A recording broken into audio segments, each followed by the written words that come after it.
being here.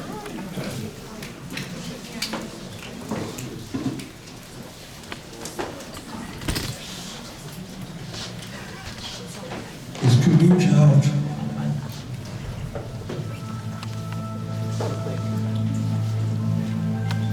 the purpose of the Albie Collection, as I see it, is to reach out to all the people out there in the world who are dreamers like me, want a better world, and maybe even to people who are in a bit of despair about the world, to see positive things can emerge from so much negativity and so much harm and so much hatred and bitterness. Beauty can emerge.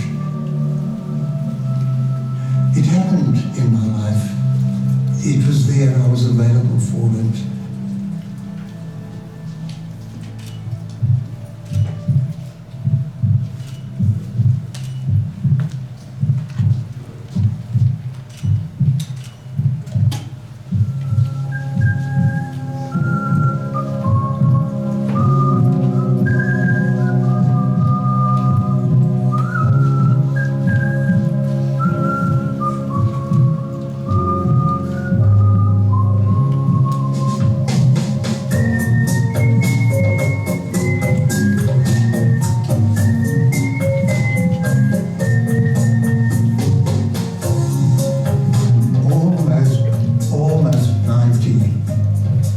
That's a lot of years. Now look back, I can't believe my own life. I'm a soft, quiet person, watching the world go by. I break up fights, I don't get into fights, but I've been blown up, I've been tortured, I've been stateless for many years. I got to write the country's constitution. I've become a judge. I've enabled same-sex couples to express their love in marriage through court judgments. I've helped to abolish capital punishment in our country together with my colleagues on the Constitutional Court. Wow! What was it like under apartheid in South Africa? What was it like struggling? What was it like to imagine yourself as a revolutionary? What was it like becoming convinced about the importance of multi-party democracy?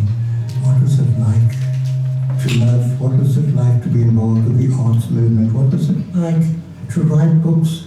What was it like? What was it like? What was it like all the time? And to be able to share that, with other people out there, also dreaming of a better world, also angry about the pain in the world, also wanting to make the world a better place. And maybe even for the people who are in such despair because there's so much pain and ugliness and cruelty in the world, beauty can grow out of the ugliness. It has to grow out of the ugliness. We have to turn the swords into plowshares. And maybe that's been what my life has been about. And that's something worth sharing.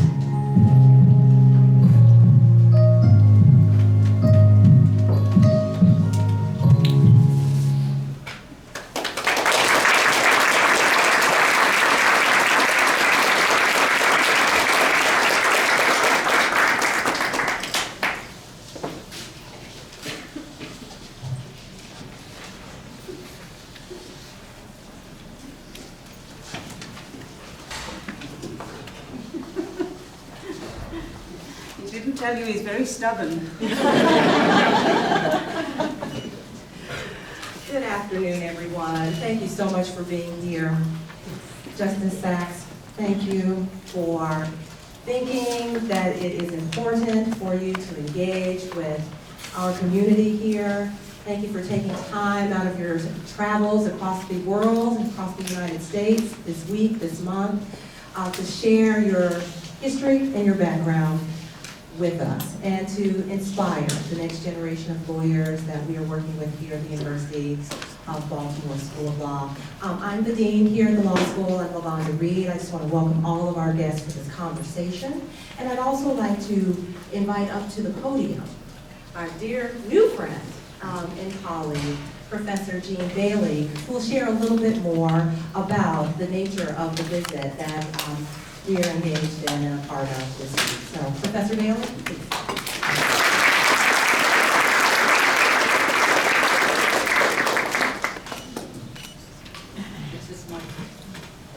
Good afternoon, everyone. It really is the presidential dean Reed. It really is an honor for me to have the opportunity to partner with you in the University of Baltimore to bring Justice Albie Sachs, who just seen as a towering figure in the global struggle for justice, and whose life and work embody the enduring spirit of resistance, reconciliation, and human dignity. As we assemble here with him, especially at this moment, we are reminded that the fight against apartheid in South Africa and the civil rights movement in the United States were not isolated struggles, but deeply interconnected chapters in a shared global narrative of liberation. President Mandela recognized this interconnectedness when he chose Howard University as the site of his first university address in the United States after being released from prison in 1994. While thanking Howard University and the U.S. in general for their contribution to the liberation of South Africa, he also invited us to assist in the transformation to a deep democracy. He said, "It is with gratitude that we remember the way in which Howard University and all of the U.S. citizens embraced and supported the liberation struggle in South Africa. Our cause became your cause, and so shall it remain, for us to work together to improve the quality of life of Black people, especially, and other disadvantaged communities in South Africa, in the United States, and other parts of the world." In response, Howard University formed, and I was on the board of trustees at the time, the Howard University Republic of South Africa project, of which the Howard Law School was a major component, and of course, your president is a former dean. One of the goals of HRSAP was to facilitate organizational linkages in South Africa to help with this transformation. One of the organizations was the long-term involved National Bar Association, which many of you may know is the largest association of Black lawyers and judges in the world. And since 1994, or since 1996, when HRSAP was formed, through linkages, because Howard University Law School is a very important component of the National Bar Association, they have had as many as 8 international affiliate meetings in South Africa in partnership with the Black lawyers of South Africa.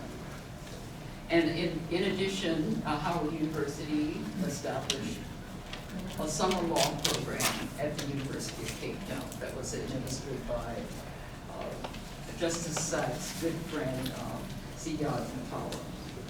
And that continued until, I guess, until COVID happened. So, as a result, we continued this affiliation, and one of the things that we did since 2019, we formed the Maryland South Africa Sister State Committee through the state of Maryland. And we were awarded a grant to develop an exhibition to tell this story of the interconnectedness of Black Americans and Black South Africans to the anti-apartheid movement and the civil rights movement. And that was the America's Voices Against Apartheid exhibition, or is, which opened in 2023 at the Apartheid Museum in South Africa, and then was at the Kennedy Center in the Hall of Nations, in the fall of 2023. And then it came to Baltimore, at Baltimore City Hall. We had, the title was Marylanders Pride Freedom. And it was, the focus there was the contribution of Marylanders, especially, well, Marylanders, all Marylanders, to the liberation of South Africa and that interconnectedness. And then in South Africa, it moved to Pietermaritzburg, which is the capital of KwaZulu-Natal, which is the largest, of course, province in South Africa. And when it leaves here in the U.S., we anticipate taking it to the Atlanta, the city of Atlanta, and the Atlanta Civil Rights Museum under the patronage of Ambassador Andrew Young. When we speak of Baltimore and civil rights, of course, synonymous with that is the Mitchell family. And so working with us on this project is Senator Michael Mitchell, who's here, joining us here today.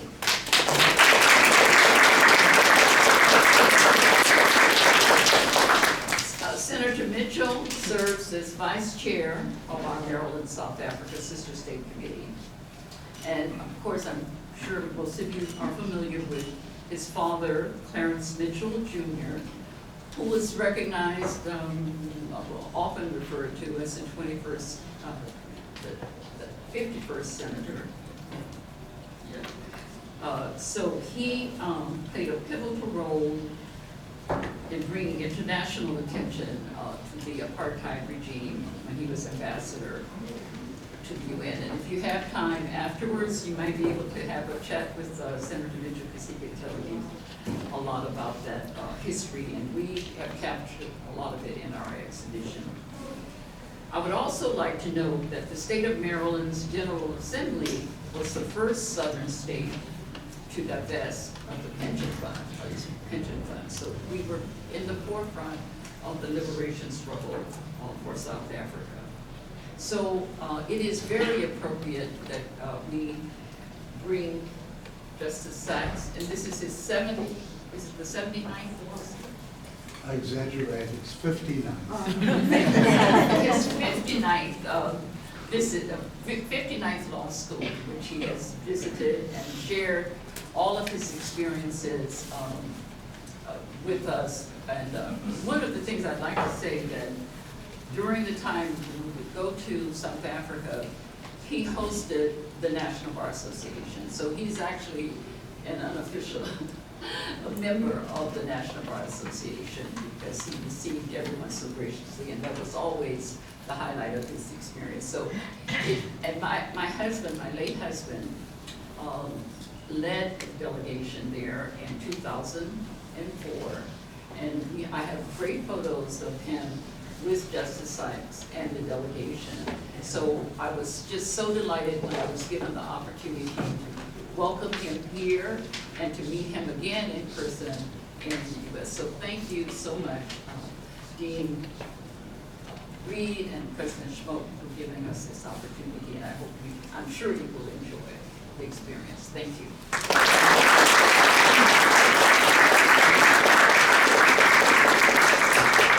Thank you, Professor Bailey. Thank you for the partnership and the opportunity, the partnership with you, with the work that you're doing with Howard Law School and with the larger community. And so now, I have the honor of sitting with Justice Sachs and having a little conversation with him about his life, his experiences, and his hopes for the future. And so I've had a wonderful time to spend some time with him and his family and his traveling partners. Where's Vanessa? There she is, yes. Vanessa, his partner, as well as Carolyn, who's come all the way from South Africa to be with us. And so, Justice Sachs, it's an honor. And I want to ask you, how are you finding Baltimore so far? I'm loving it. I would have said that even if I wasn't loving it. But it's actually the truth. And I've been here before. I stayed with a friend of mine, and she was doing a PhD at Johns Hopkins University. And I remember so vividly, she had a meeting with others doing PhDs, and the day I was there, it was an African-American woman, and she opened her presentation by saying, I think they were all women, what does it feel like when you wake up in the morning and you walk in the streets to be a white person? And they all said, well, nothing. Nothing. It's an odd question. So she repeated the question. And she explained that every day when she woke up and she walked in the streets of Baltimore, she feels she's a black person. They couldn't get it. They couldn't get it. And for me, it was such a simple proposition and so powerfully explanatory of life in America for people who belong to a class of society where everything is waiting for you and it depends on what you want and where you want. And you're not identified as anything, you're just a human being going about your work. And what it's like to be somebody now, not poor, not disadvantaged, she's doing a PhD at a very senior institution, but you're black.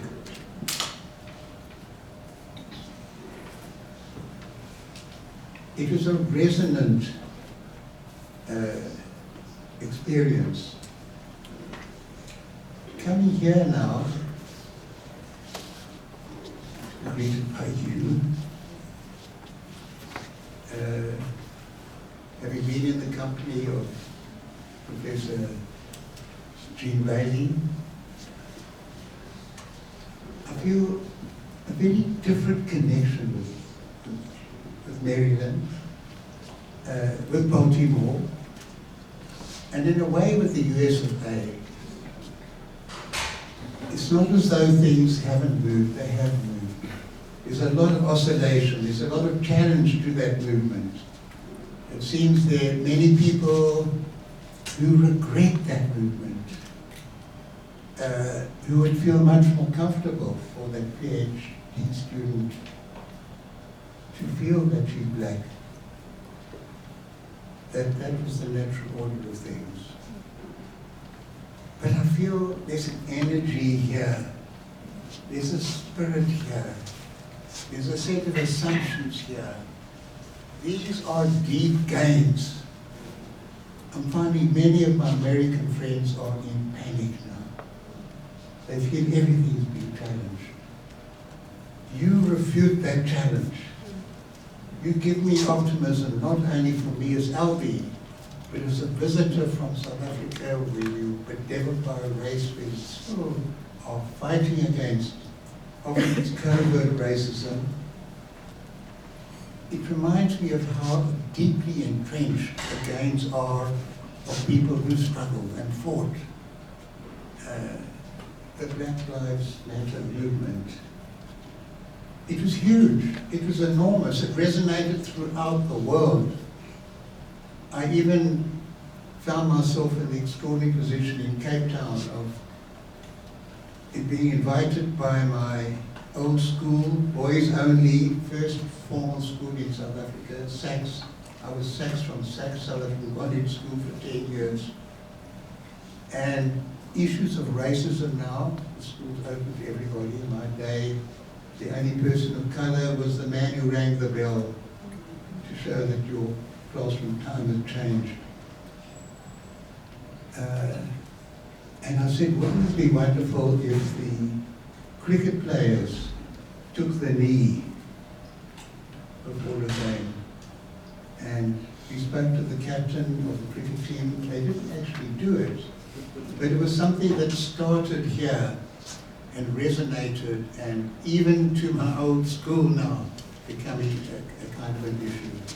So being with yourselves is heartening for me and reinforcing my belief that these hard-won gains that involve that bitter, tragic civil war, the decades of the civil rights struggle, I think of the women who fought for the rights to vote when it seemed to be impossible, the gains made by the labor movement to get minimum hours, maximum hours of work, all those rights are part and parcel of what American people have won for themselves, and I don't believe they're going to be easily dislodged, even if there are people who want to shake the tree and get rid of the gains of the past period. Thank you for sharing that. Thank you for the acknowledgement and for the reminder of just how important the work is that we're doing here at the law school is for future generations of lawyers, remembering how far we've come, remembering and inspiring us to continue the work as we do it in a city that has been instrumental in a human rights struggle, civil rights struggle in the United States in particular, whether it be from Frederick Douglass or Harriet Tubman or Thurgood Marshall or the Mitchell family and many, many others. So thank you so much for that reminder, and we are happy to see and to hear that you've had a wonderful time in Baltimore, and we hope that you will continue to be a friend of ours and to come back. So I want to go to some other questions. So many in our audience might not be familiar with your story. So might you tell us a little bit about where you were raised, your upbringing, and what inspired you to become a lawyer and to get into the work that you are so well known for? I was born into struggle. Even my name, Albie, Albert, I was named after a black man. He was a trade union leader. In the 1930s, he was in the Communist Party. My mother met my father in the Young Communist League. They were revolutionaries. They defied the color bar. They felt law should be, not law, that the world was unjust and there should be revolution and transformation and change, and the whole system of white supremacy ought to be brought down. I was born into that. My mother would say to me and my little brother, I'm now aged about 5, he's 4, tidy up, Uncle Moses is coming. And Uncle Moses wasn't Moses Cohen or Moses Cantor, it was Moses Kutani.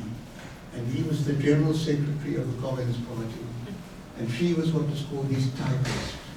And she had huge respect and admiration for this black man who was the boss. He used to say afterwards, Comrade Ray taught me to read and write in the night school, now I'm the boss.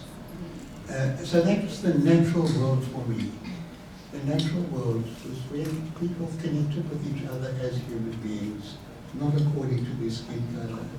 And it was the world outside that seemed bizarre and wrong. So I often say I got so much from my mom and mother's milk, which many children get, her values, which many children don't get, but also her outlook.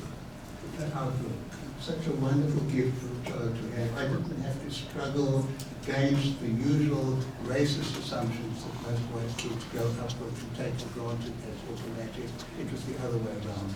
So that was the setting. But I hated my parents assuming I'm going to follow automatically in their footsteps. So I would be a keen debater in school. I loved ideas and argumentation, but I wanted to keep my own life. And even first year university, I don't think I voted in the student elections. I wasn't interested. I was a mountain climber. I played cricket. I used to read poetry in the library. And then in the second year, boom. And I met young people my age, my peers, a little bit older than me, who all believed we were living in an unjust society and fight against it. And I loved being with them. It wasn't just their political ideas. They were so much more alive than the other students. So bright, so challenging, so daring, full of laughter and fun and energy and debate and spirit. I felt totally comfortable there. And instead of everybody pairing into boy, girl, boy, girl, boy, girl, if there was same-sex love in those days, it had to be deep, deep underground. We had strong young women there and strong guys doing things together in I hope it was just a different, much more exciting world. And so then the challenge was, what do we do about it? And in those days, the African National Congress was for black people of indigenous origin only. You could be in the underground Communist Party, which was non-racial. We belonged to what is called the Modern Youth Society. Most of us would have regarded ourselves as socialists then, but to espouse socialism in South Africa with an act called the Suppression of Communism Act could end up in jail. So we called ourselves modern. And today, modernism is looked at as a rather cold, kind of cultural formation that produced brutalist architecture. For us, modernism was sweeping away a lot of accepted values, prettifying an rather ugly world, and creating new architecture and new images and challenging all sorts of conventions. So we had fun and we argued and we had parties, the only social parties in South Africa with black and white danced together and enjoyed themselves together was in the Modern Youth Society in Cape Town. And we all knew we'd go to jail. It was just part and parcel of the project. So those of us with white skins, we weren't oppressed. I sometimes call myself, once I called myself, the most privileged human being on earth. That's quite a big claim to make. I'm going to repeat it. So, once upon a time I was, and today I still am. And just let me explain. I got the privilege of a white skin. I didn't ask for it, I didn't want it. I hated it as a privilege, but it was a fact. I could choose the school I wanted to go to. My mother could live in the area she wanted to live in by the sea, in the little cottage there. It wasn't only what I could do, I could imagine. I could imagine flying to the moon. I've just read Jules Verne. I could imagine discovering a microbe smaller than Louis Pasteur had ever discovered.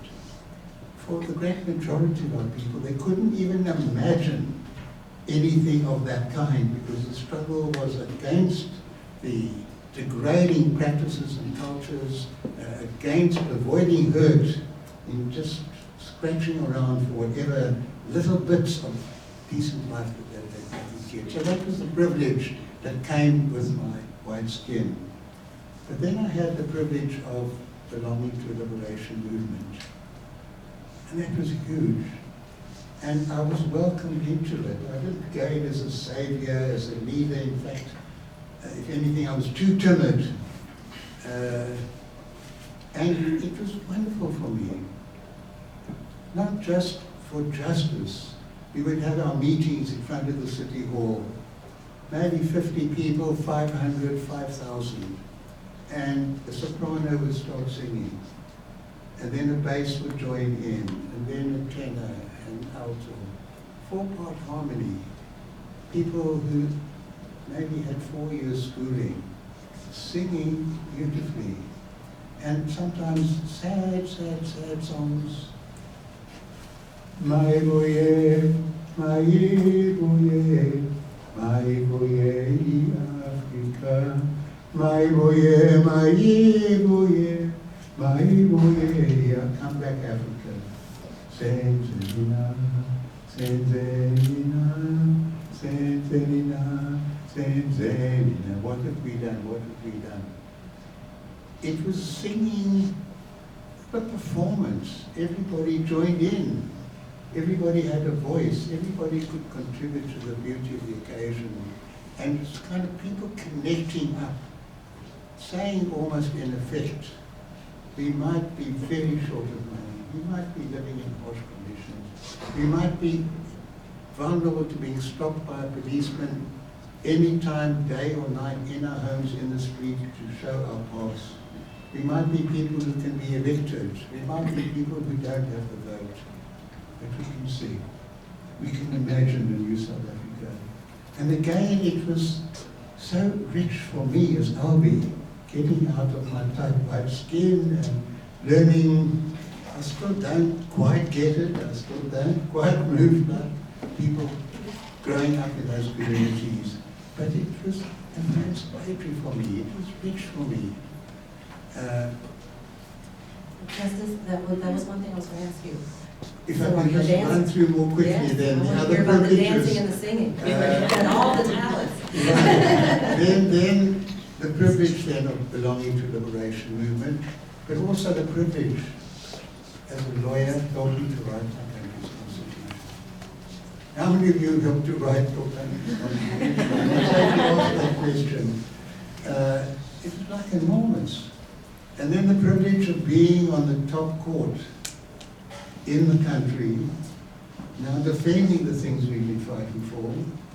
And finally, the privilege of being in a building which we put up on the site of the old Fort Prison. We say, with a very dubious pride, we have the only jail in the world where both Gandhi and Mandela were locked up.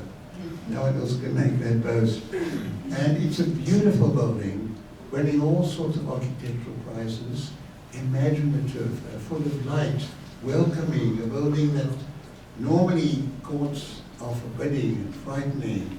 And if I go into a magistrate's court in South Africa, I feel guilty, and I was a top judge. It's like the building saying, we know what you've done, we're on to you. And filling that building with art. So tell me somebody who's had a more privileged life than I have. That explains something of my journey and something of my thinking. Thank you so much for sharing that.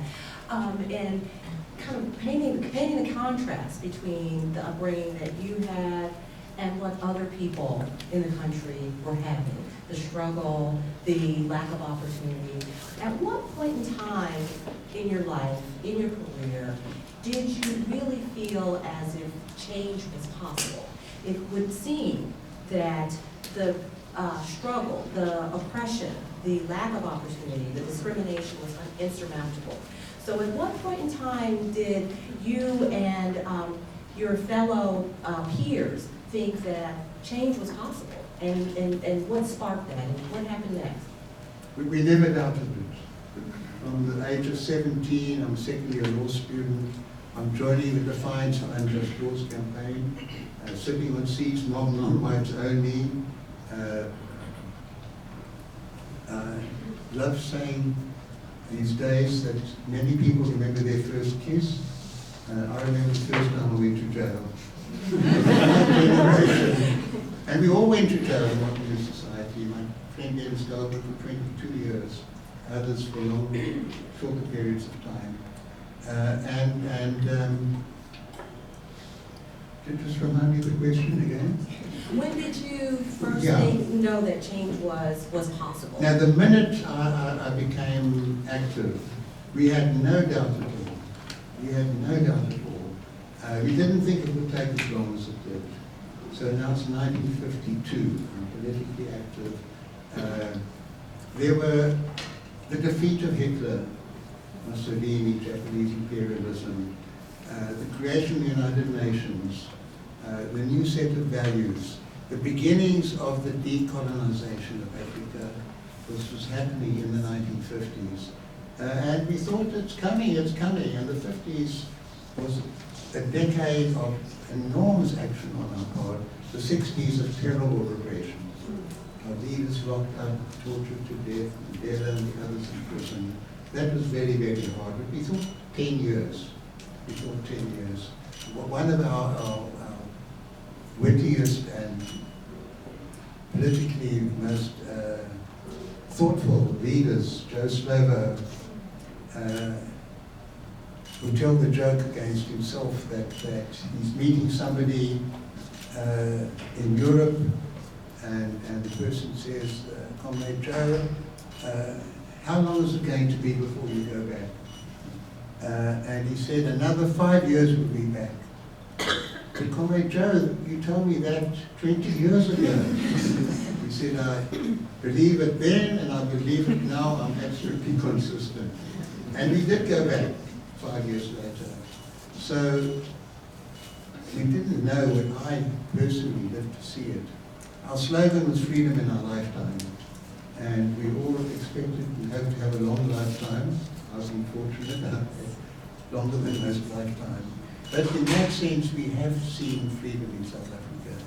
It's not nearly as rich and fulfilling and expansive and penetrating freedom as we would have liked and we want and as we're entitled to. But we brought down that system of white supremacy, the former political system, and without destroying the country, without the racial war that has been predicted, and ending up with a constitution that's a model for the world. It's being picked up as a reference point by countries now getting constitutions in many, many different parts of the world. And then our court, the Constitutional Court, has been such a delight and a joy for me. I travel and I'm in Germany, and somebody on the top German court says, you know, Albie, it's so exciting to meet you. We read your judgments, we read the judgments of your court. I was actually in Kiev before the terrible war started there, with a judge who's on the European Court of Human Rights. She said, we read the judgments of the South African Court. Earlier this year, I was at the 150th anniversary of the founding of the Canadian Supreme Court. And again, they cited decisions of ours that they've used as precedent. One in relation to the rights of prisoners to vote. We are at the joy of writing for our court, used in Canada. So things have emerged from our project, from our process, that have been enduring and lasting and valuable. And can I just say, we got huge support from the USA. The apartheid regime also got huge support from the USA, not from the same people. And at the core was the African American community, of the people who fought the hardest for us. And we identified so strongly with the civil rights struggle in the US. And people were saying, well, which side are you on, Malcolm X or Martin Luther King? And we said both. We didn't have to choose. We liked the fight, the spirit of Malcolm X. But we also liked the strategic approach of Martin Luther King. We felt they were both necessary.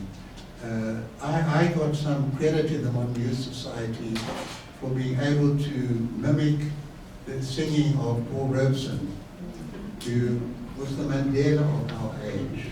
This African-American person who got a law degree at Columbia University, had a wonderful voice. He was a football player and an activist. And I dreamt I saw Joe Hill last night, alive as you or me. Says I, but Joe, you're 10 years dead. I never died, says he. You see?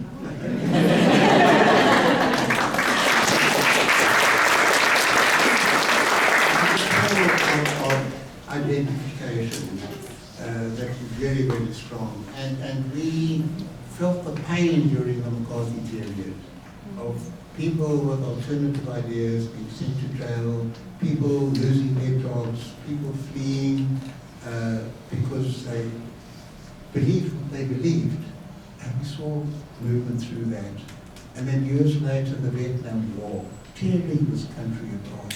And it was so painful, but to feel American bombers are out there, you couldn't get further away from the US of A than Vietnam, but somehow you were defending the cause of freedom by bombing people in Hanoi, and American people fought back powerfully. And today, nobody defends the Vietnamese War. People speak about it in very negative terms. And the good that came out of the bad was the reinforcing the importance of those who said we shouldn't be involved in sending our troops to police the world. It is a painful and terrible cost of lives of many Americans who died, but many more people in Asia who died. So these were all gains in struggle over different periods. I think it was Gloria Steinem who said something that I quote quite often: the advantage of being old is you can always remember times when things were worse.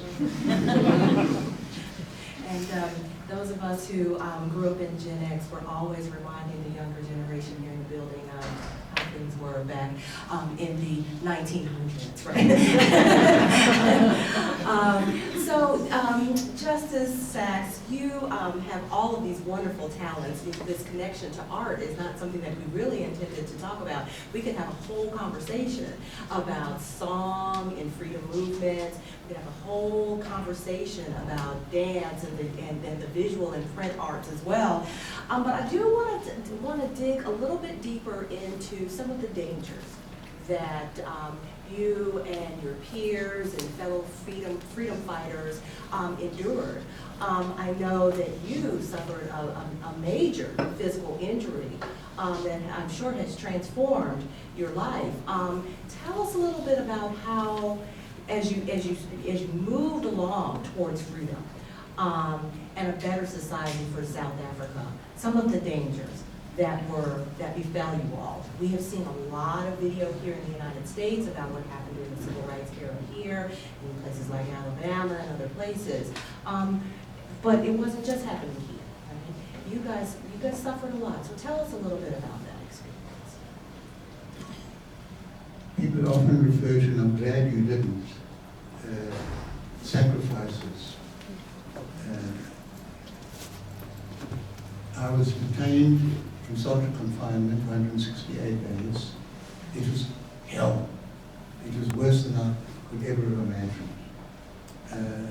I was detained 2 years later and subjected to torture by sleep deprivation. It was hell. It broke me in ways I've never fully recovered from. I was blown up, lost an arm, sight in my eye, a bomb put in my car in Mozambique.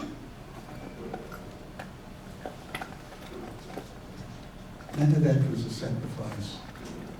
I joined the struggle knowing that these things would happen. And what I discovered now, I'm thinking back on my life, so much depends on the meaning you give to those experiences and the effect they have on you. And my jail experience, I've just come back from Paris where the French edition of my book, The Jail Diary of Albie Sachs, has just been published. It was later on made into a play for the Royal Shakespeare Company and screened by BBC. Wow, me, Albie, this quiet guy minding his own business, and I'm on the stage in London. Ooh.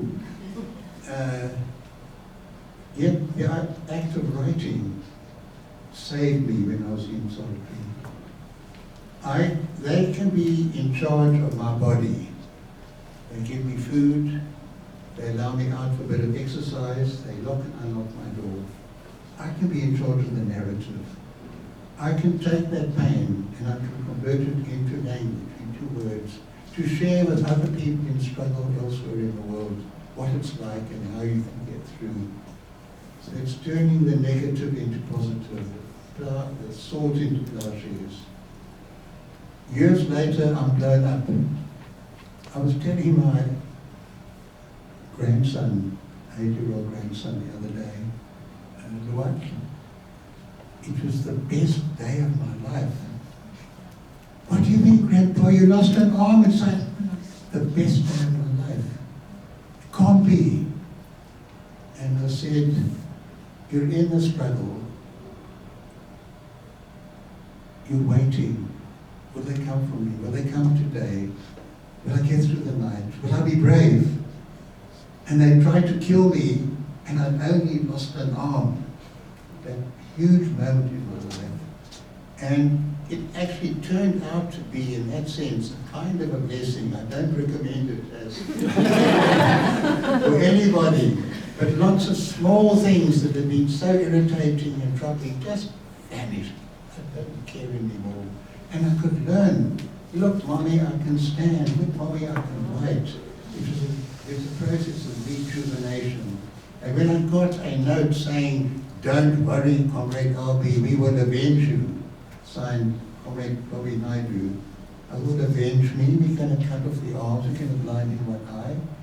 If we get freedom, if we get democracy, if we get the rule of law, that will be my soft vengeance. Roses and lilies will grow out of my arm." And I found myself repeating that phrase at different stages, and I realized soft vengeance is now the theme of my life. You don't ignore the pain, you don't repudiate it, you don't try and repeat the pain but now to inflict it on the other. You transcend the pain and you realize the goals, the things that you've been fighting for. So all that horrible negative energy gets turned around into positive energy. And later on, when I'm a judge and we are planning a new building, immediately a colleague and I say, the site of the old Fort Prison, that's where we've got to put up our building. The pain of the people who suffered is now acknowledged, it's appreciated, it's seen as a source of never again for our Constitution, but we're not trapped in the past. We have a beautiful Constitution court building next to the prison. So that's become a major theme. And what has occurred to me recently is to distinguish between anger and rage. Anger is a very valuable and very necessary human attribute. You don't just allow bad things, wicked things to happen without responding. And you respond intelligently, strategically, together with others to get an outcome. Rage is an emotion that's so deep and so overwhelming. The only way you can expunge the rage is to eliminate the source of the pain, exterminate it. And if you can't do that, it eats you up. And if you try to do that, you're in perpetual war. And I see that in the lives of human beings, and I see that in the lives of nations. That if the nations are people fighting, whichever side they are consumed by rage, there's no outcome. It's just endless. It's just a struggle for existence and survival and obliteration. Anger, on the other hand, allows for negotiation, it allows for change, it provides for hope. And the greatness of our leaders, it wasn't just Nelson Mandela, it wasn't just Oliver Tambo, a whole generation trained in the knowledge we're not fighting a race, we're fighting a system. We're fighting a system. And it was important to say that because there were people from the oppressed community who joined the oppressors. And there were a few people like me. At times it was almost painful. I was a white, even when I'm in jail. The New York Times interviewed me in London with a 3-column story, broken but unbroken. It was lovely. I was inspired. If I'd been black, the story wouldn't have been there. The writers, the readers of the New York Times overwhelmingly could identify with this white lawyer in a way that they couldn't identify with the black bodies of so many black people.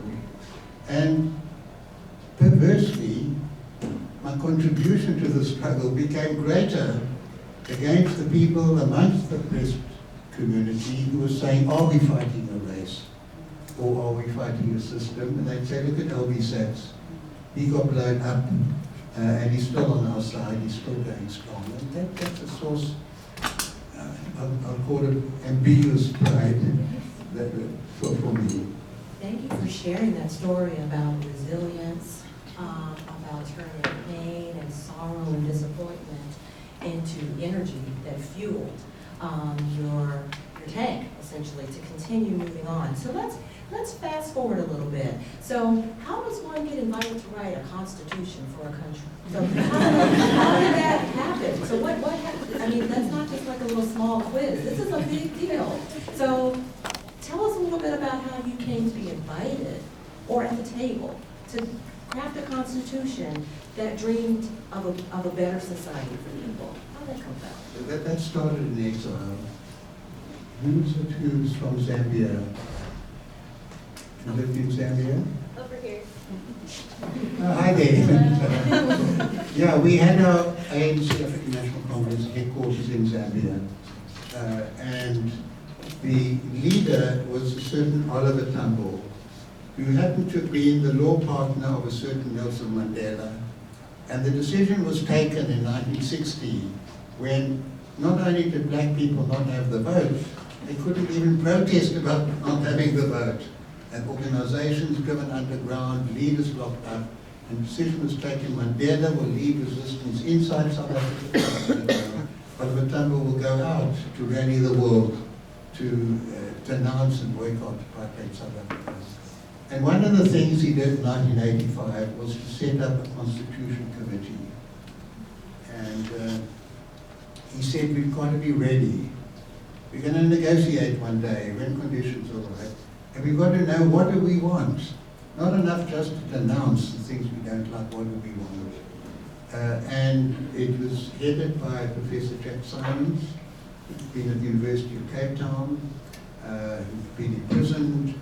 When he came back from prison to the class, he was saying, as I was saying before I was interrupted, and the students just loved it. He was the most brilliant lecturer we had at the University of Cape Town. His wife was Ray Alexander, trade union leader, Food and Candy Workers Union. They played a huge role in South Africa. The union movement, not just fighting for workers' rights, but democracy, electing shop stewards, controlling money, choosing people not because they belonged to their family or their clan or their color, but because they were brave fighters. In any event, he was the chair for a while. Zolas Fuia was another, kind of Asmal professor at Trinity College in Ireland, Ted Pakani, Bridget Mbangla joined us later on. And already then, we started planning for a new South Africa. And the critical paper vision came from one of our great intellectuals, his name is Paulo Jordan, whose father had been the first black professor at the University of Cape Town. He'd grown up in that environment. And he said, the idea of one person, one vote is inevitable in South Africa. World pressures will require it. But those benefiting from apartheid will ultimately concede that, will create constitutional systems to protect all the gains they've made from any change in future. And they're going to do that through what they call power sharing. Power sharing between leaders of racial groups. And the idea would have been to have 3 presidents. It would have been Mandela on Monday, de Klerk on Tuesday, and Buthelezi on Wednesday. In fact, it's going to be 1 year, 1 week, 1 year, rotating presidency, ruling by consensus, which would have been fantastic for the whites, because with Buthelezi on their side, there would have been no change in South Africa at all. And Paulo said, our answer is a Bill of Rights. And the ANC had a Bill of Rights in 1923, the first Bill of Rights. In 1944, during World War II, the time of the Atlantic Charter between Roosevelt and Churchill, black people say, what about us after the war? African claims, including a Bill of Rights. 1955, they adopted what we call the Freedom Charter, in a little area called Kliptown outside Johannesburg, sitting on the hard, cold soil midwinter, claiming South Africa belongs to all who live in it, black and white. Our leaders put on trial the treason, but we already had that vision.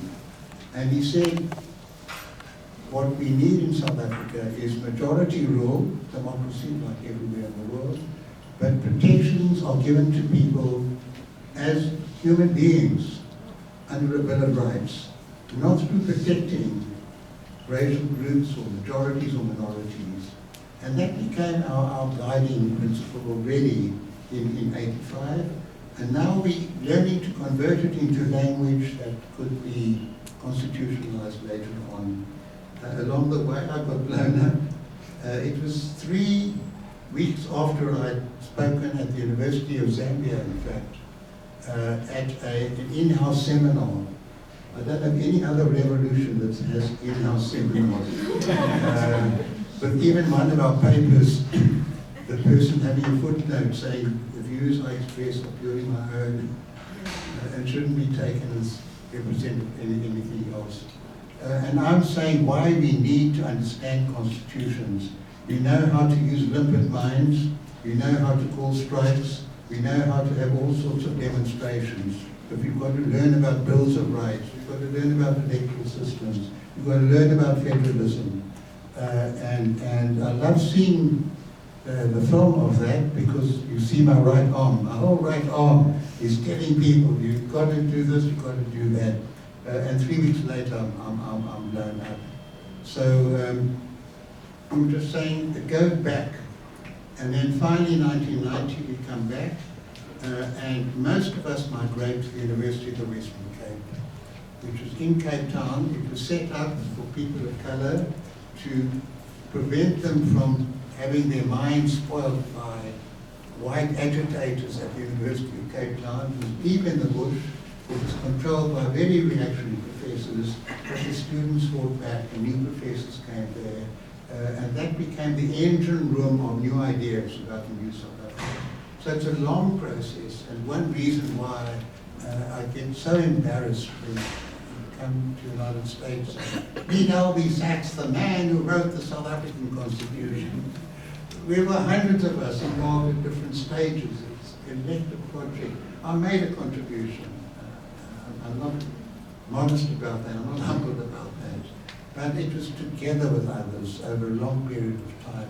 We created a whole process, two-stage process of constitution making, too long to go into now. But simply to say the Constitutional Court was set up to ensure that the final text of the Constitution complied with principles agreed to in advance. And now I'm on the Constitutional Court, and I'm one of the judges who declares that the Constitution made by the 490 members of our democratically elected Parliament, that the Constitution was unconstitutional, and sending it back for correction to make it comply. So many, many people took part in many, many different ways. A lot of intelligence, a lot of thought, and key to it all was looking for solutions. Solutions of how can we live together in one country? How can we disarm the regime so that they can't use the guns against us? How can we create a country where everybody feels there's a place and a space for them? And we've succeeded to a substantial extent. We've got a country. Our elections work. We actually encourage people to vote. I know there's another country somewhere in the world where people are made as difficult as possible to get people to vote. We actually encourage people to vote. And the outcomes of elections are accepted. So constitutionalism is really deeply entrenched. It's constantly under threat. There's always populist contentions against it from different quarters, different people. But I believe that our hard-won gains in South Africa are well implanted. That our people won't give up on democracy. That people will have the right to make their claims. And finally, let me say, I meet so many young people who are bright, thoughtful, a lot of humor, even when they're criticizing me. You know, I get that perverse thrill. They're criticizing me, it's hard. They're wiping up my whole life. But they're doing it so beautifully, so skillfully, with such intelligence and deference to this, that, and the other, that I remain hopeful. So I'm going to ask one final question, and I think we will open it up for questions from the audience. So,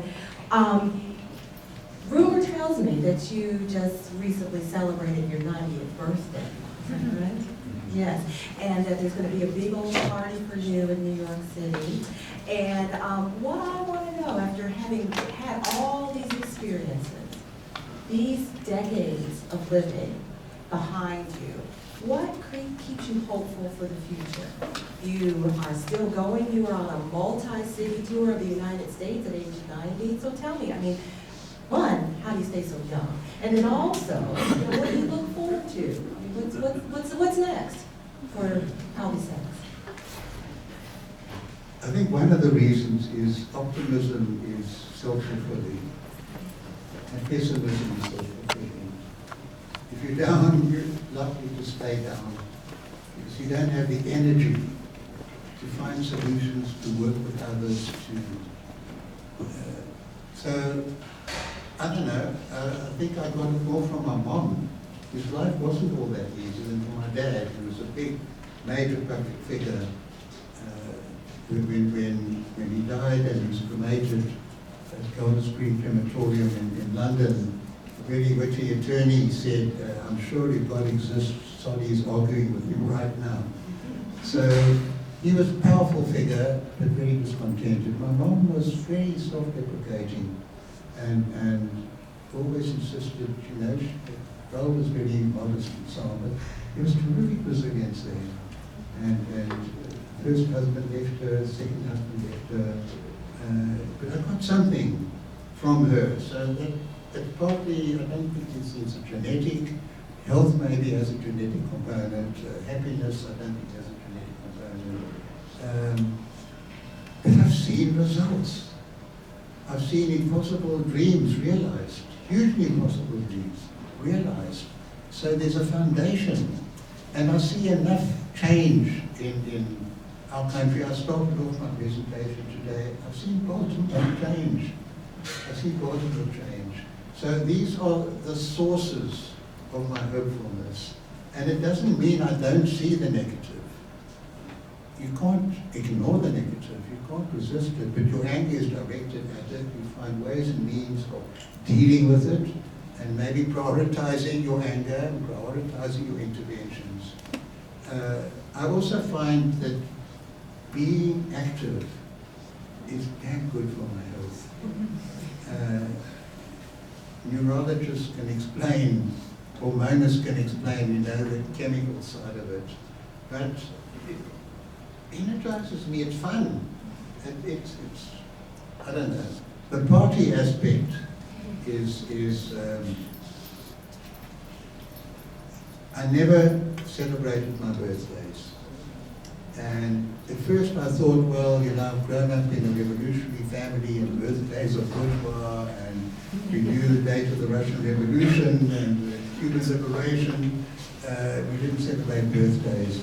But then I realized actually, rather sadly later on, that my parents were both born in Lithuania, Jews in Lithuania, time of pogroms of my uncle would tell me every Easter the Cossacks would ride up to Lithuania and go through the little shtetls and say the Jews killed Christ, we're going to kill the Jews. And they would hide in basements in the forest. And their births were not registered. So when the ship landed in Cape Town, they had to give a date. You couldn't say, I don't know my birthday. So their birthdays were fake. It didn't have a real resonance. In fact, became a source of embarrassment to them. And so they didn't impart to their children born in South Africa, who knew nothing about Lithuania, that sense, oh, it's your birthday. And I would say, what did I do? You know, I did nothing. I just emerged from others who should be celebrated. So I managed to kind of get through until my 90th birthday was approaching. And then I thought, okay, well, let's have a big one. The year of the 90th birthday, I'm now suffering from Albie fatigue. I'm going to be 91. Awesome. Everyone, please, let's give Justice.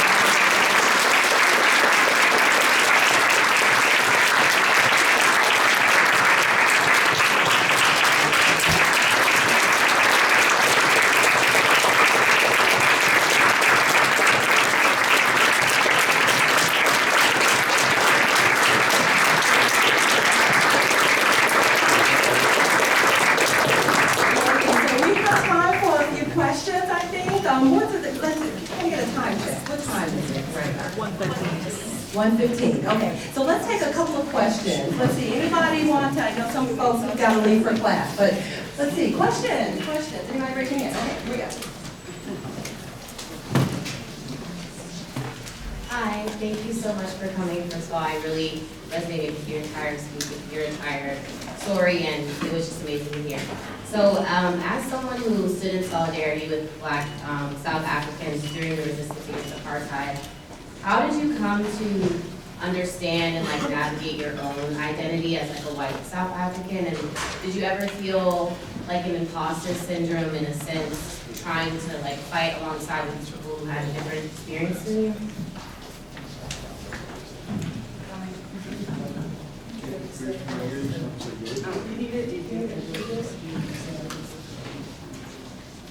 Yeah.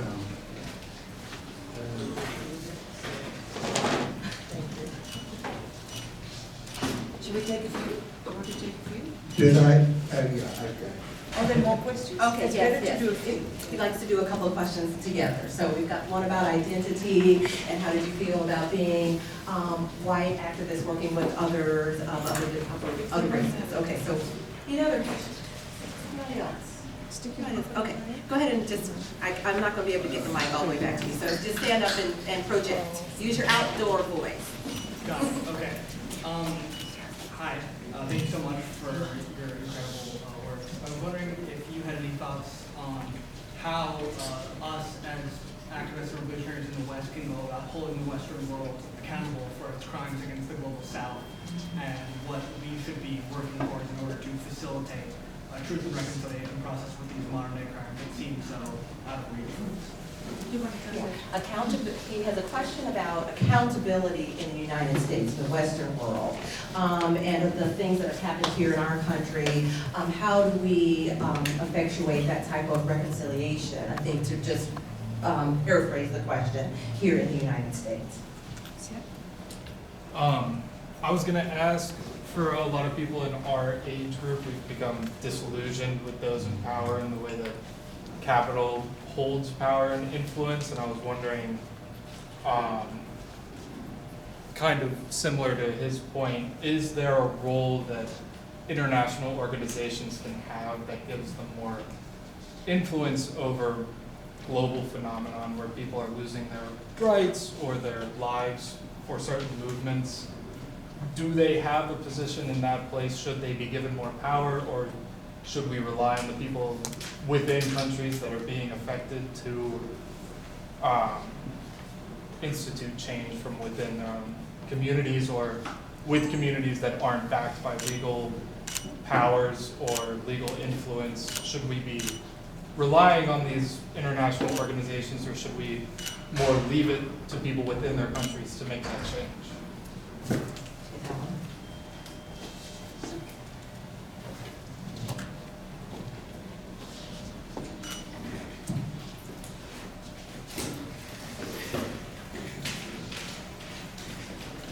I don't know how good you are with double negatives. I was never,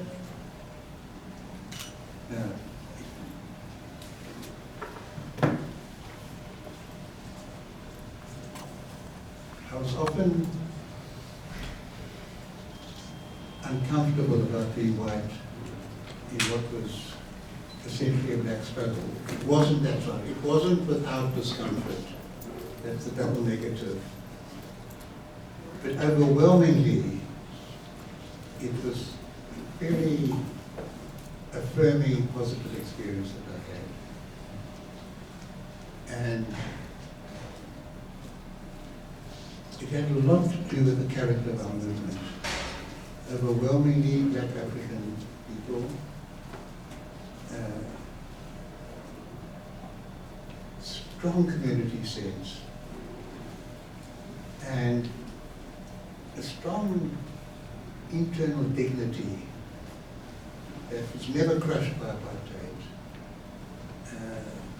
There's a term that's used in South Africa, ubuntu. It's the connectedness between human beings. I'm a person because you're a person. I can't separate my personality, humanity from yours. It's different to that right to be left alone. You're on your own. I have a right to do what I damn well like. I can drill, I can saw, I can, whatever it is. We are all interdependent. And my colleague, when it came to capital punishment, used Ubuntu as the foundation of her saying capital punishment is impossible in our African society. It's against our deep values of human interconnectedness. If we cold-bloodedly kill a human being, we're actually cold-bloodedly killing part of ourselves. So that was the context in which I became politically involved. And I was kind of timid. And I remember attending these meetings and singing the songs. Sometimes I didn't even know what the songs said. Once when we were marching in Maputo, Mozambique, it was on May Day, and I'm singing away with everybody else, and you can see my Mazetta next to me saying, "Oh, do you know what you're singing?" I said, "No, I like the song. We're going to kill the white man. We're going to kill the white man." And it didn't actually mean we're going to kill white people as whites. We're going to destroy the system of white supremacy. That's what it really amounted to. And I could identify with that. And then I remember now being on what we call the Grand Parade in Cape Town, in front of the City Hall, with these meetings of 50, 500, 5,000. And one of the African leaders, black leaders, comes to me and said, "Comrade Albie, you must speak." And it would be a microphone mounted on the back of a truck of a lorry. And I said, I can't speak. I don't know the lives of the people. I'm not sharing their lives. How can I stand up and speak to the poor? And he said, "You know, we speak about non-racialism. It's just an abstract idea. They want to see you. They want to hear you. They want to hear from you." So the first speech I made then on the back of the truck, and I started off with, in those days we were very worried about thermonuclear war, intercontinental ballistic missiles, the whole world being blown up. And I said, we've got to be against the arms race, only the profiteers benefit from the arms race, and we need world peace. And my interpreter is speaking, and I just said one sentence, and he goes on for a few minutes, and everybody laughs. And I said, "Comrade Albie, why? What happened?" He said, "Comrade Albie, our people want war. They think if there's war, it'll bring down white supremacy." So what I was explaining to them was, if we do have war, the Russians will send a bomb to kill the white prime minister, but when it blows up the white prime minister, it'll blow you all up as well. Now that was a lesson to me, of not to glibly assume the way people see the world and so on. And it was a great learning thing for me. But people enjoyed it. They enjoyed actually seeing this very, very serious young white guy earnestly speaking about freedom. So it wasn't as though I was jumping up and saying, you know, okay, you've only had 4 years schooling, and I'm doing a law degree at the University of Cape Town, and I've got the wisdom to guide you. On the contrary, in those days we were so pro-working class, you were almost ashamed of having a lot of learning. You felt as part of an exploitative system. So then I made a point of, whenever I went to Johannesburg, I would visit the office of Mandela and Tambo, just to pay my respects, the only black law firm in those days. And it would be Ruth Mompati, the office manager, would offer me a cup of tea, and either Mandela would come and say, "Comrade Albie, thank you, and how's the struggle in Cape Town?" You say, "The struggle's going well in Cape Town. You can see we're very busy, but thank you so much for coming." Or it might be Mandela, it might be Tambo doing that. And for me, it was, I was paying respect, but I was being embraced. I was being made to feel welcomed. And then joining the Defiance campaign, in that sense, was huge for me. I was volunteer number 8,432. Volunteer number 1 is a certain Nelson Mandela. And I sometimes would ask, what's the one good thing apartheid did? I don't know if people ever in the US say, well, slavery gave us great jazz music and I don't know. It's an offensive question. But the one good thing apartheid did was create anti-apartheid. And people who would never have been connected became connected. And it also meant wonderful work with people in the United States, artists for a new South Africa, Hollywood artists, African Americans, gave us enormous support. I was at the office one day and Sharon Gilman put down the phone and said, well, Denzel said he can't make the meeting, but let me speak to Samuel and I said he can come, and then Samuel's wife, and dropping first names, you know, of people like that. African American community training themselves to be railings outside South African House in Washington, D.C., not far from here. And then universities picking it up.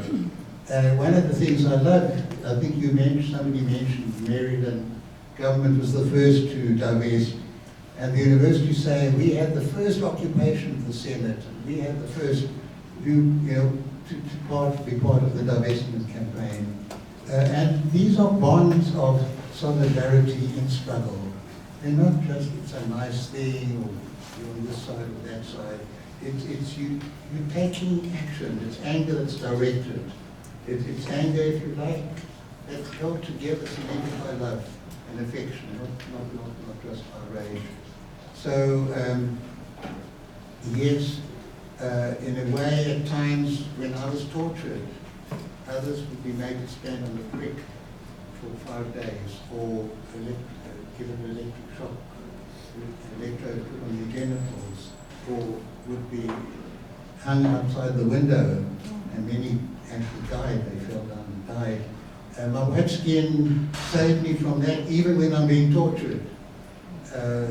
But you don't want to say, I want to be equal, please apply the electrodes, you know, because I don't want to be different from any of the others. That would be a kind of, if you like, existential discomfort, and this inequality that pursues you even into prison, even into being punished by the regime. But overwhelmingly, it was a sense of pride, of joy.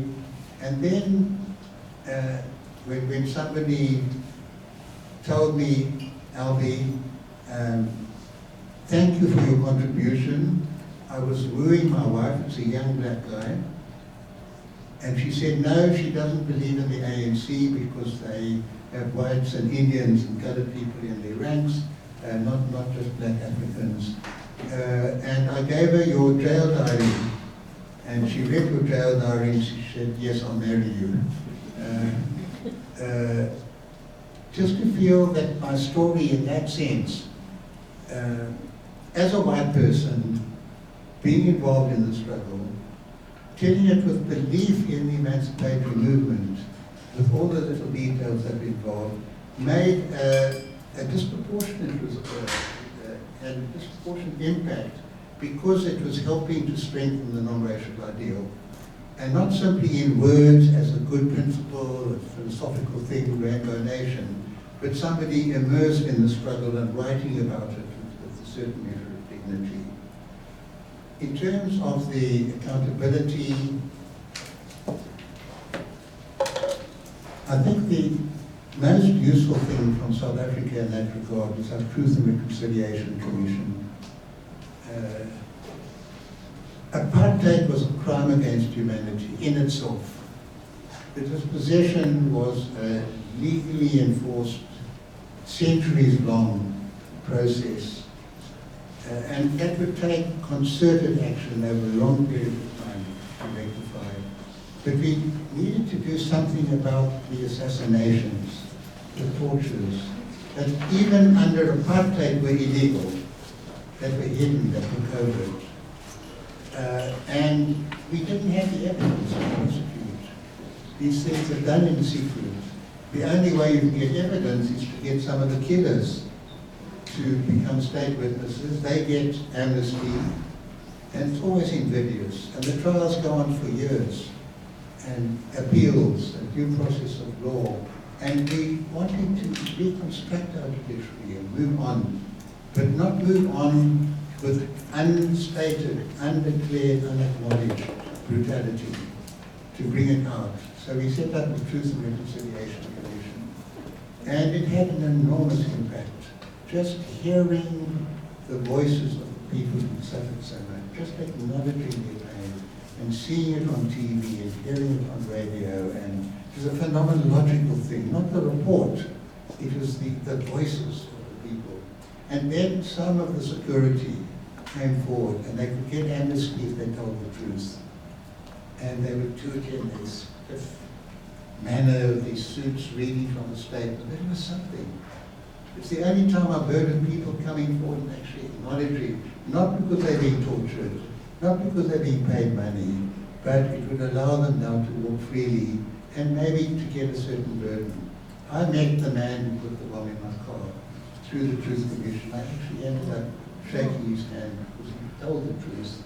I didn't go up to him to shake his hand, I just spontaneously did it because he's now entering the New South Africa. So that was a form of accountability that is connected with restorative justice. I don't know if that theme features. If it doesn't feature, take it as a proposition from Albie, that justice is not simply punitive justice or money justice or life justice through capital punishment. Justice can be restorative.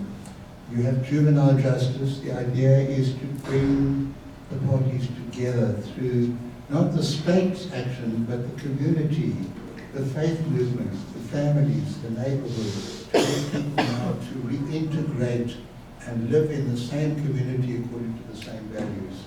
And that's something that is very understated. It fits in with the ideas of Ubuntu. I'm sad to say there's so much undealt with crime in South Africa today. It's not easy to speak in terms of historical justice, but that idea hasn't been completely lost. And then the last question was? The last question, You want me to say it? Okay. Summarize. Yes. Yeah, the role of. Has it been covered? Not quite. The last one was, the previous one was also not quite covered, because what the young man really wanted to know was about the responsibility of the West to the rest of the world, and how do you, but I just think it's a partial answer. Okay, now got it. Yeah. Should we leave it to international organizations, United Nations, and the World Bank and so on, or should there be struggle on the ground? And the answer is both. It's not the choice. I never ever imagined I could ever have anything to do with the World Bank. It was like the enemy, like organized and financed the enemies. And then it was Wilkinson, I think, was the president of the World Bank, and he wanted to focus on poverty. And if anybody's stupid enough to invite me to speak, they can't be all bad. And so it's a chance now to speak about the possibilities of the bank playing a different role, and also be human rights conscious, that you don't just build dams and chuck people out of their homes and traditional areas, and you don't simply rate the success of the investment in terms of economic improvement. It's how much it helps people's lives, helps people to have dignity. And I was glad that I went there. That was followed up by going to Russia. Now, I don't think there's anybody here who would know about the importance of the Finland station, but that's where Lenin went to Russia in 1917, and he organized the proletariat and declared the Russian Revolution. So Vanessa and I take the train and we end up at the Finland station, but instead of declaring the revolution, we say, can the taxi take us to the Duma to speak at a meeting of the World Bank. And it was a rich meeting. It was valuable. So that involved people inside the World Bank fighting over issues. And United Nations, there are huge battles going on all the time. And we shouldn't abandon those organizations to persons who are still racist in their thinking and attitudes and still think some human beings are better than others and smarter than others and more worthy than others. We fight on all fronts. In the end, the most lasting struggles are those on the ground that involve millions of people contributing in very many meaningful ways. But they're not the only ones. And that's a very easy alibi for me now to retain something, just a tiny bit of my original, if you like, revolutionary ideas and hobnob with very wealthy people. Maybe I've got a nice little ending here. The artist Managetana, very brilliant artist from Mozambique, 4 years schooling, never went to art school, just knew how to draw. And he was imprisoned, fighting against Portuguese domination. He developed his own art style. He ends up in Vienna, and he has an exhibition, and I'm asked to speak at the opening of the exhibition. He says, Albie, it's all about the centenary of Picasso. I can't speak about Picasso, you speak. But the minute I started discussing one of his works, he pushed me aside, and he gave the most wonderful exposition, and he said it was painted here. It reminded me when I was a youngster growing up near the river, and my grandmother was telling stories, and you could hear the hippopotamus in the background going whoop, whoop, whoop. Everybody's spellbound, and there's that well, it's the sacred well, and people couldn't resist looking down into it. Once you looked into it, you were drawn into it, and you could never get out. It was mesmerizing, and the painting depicted all that. And then he ended up by saying, and I'd like to thank the people of Austria. You provide us with cement and pipes that are very valuable for us. In Africa, what do we have to offer? All we can offer is a song. Now for me, a song is worth a hell of a lot more than pipes and cement. But then you use that phrase, you give what you've got to give. And I found that so helpful. You give what you've got to give. It enables me to associate with very rich people who accumulated the wealth, inherited the wealth. It's unfair, it's unjust, it's wrong, but that's the reality. And they are giving what they've got to give. It's love, it's support, it's financial support. Other people have got nothing in material terms, but they're giving love and they comfort and they're helping with nursing and healing.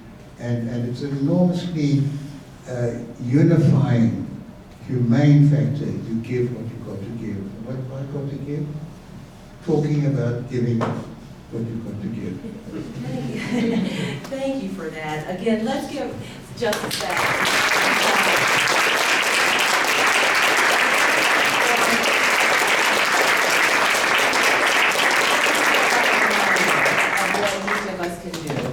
We might be in a moment in time in this country where people are feeling a little helpless, a little hopeless. But that reminder that we all do our part and do what we can and give what we can. As we're giving thanks, I want to thank you all for being here. I also want to thank all of our sponsors who are listed on the back of the program. And also to recognize Greg Yancey. Is Greg still with us? Or did Greg just go in? There he is. Greg, thank you. Greg is the Executive Director of the Governor's Office of Community Initiatives. So thank you so much for being here, Greg.